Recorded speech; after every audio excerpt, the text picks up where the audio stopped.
paralyzed to doing anything about this. Where do we start to fix this? What needs to be done here? And I'm not talking about passing some bill in the future. I'm talking about fixing this problem right now.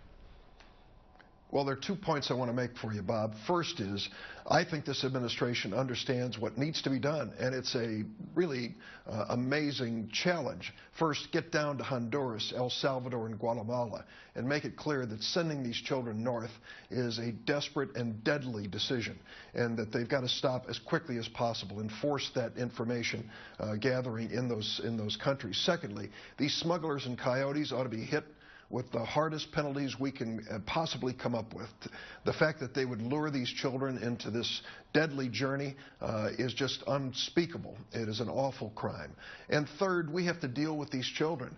It was the Homeland Security Act signed by President George W. Bush, which says we treat these children humanely, which means we view the compassionate responsibility of the United States for these kids as they're processed back to where they came from. They have no legal status here in the United States. Now let me see the second point.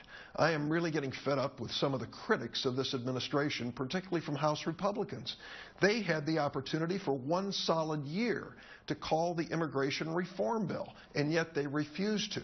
And now they're arguing we need more enforcement at the borders and a lot of other things. When are they going to accept their responsibility to govern, to call this bipartisan bill for consideration? I want to ask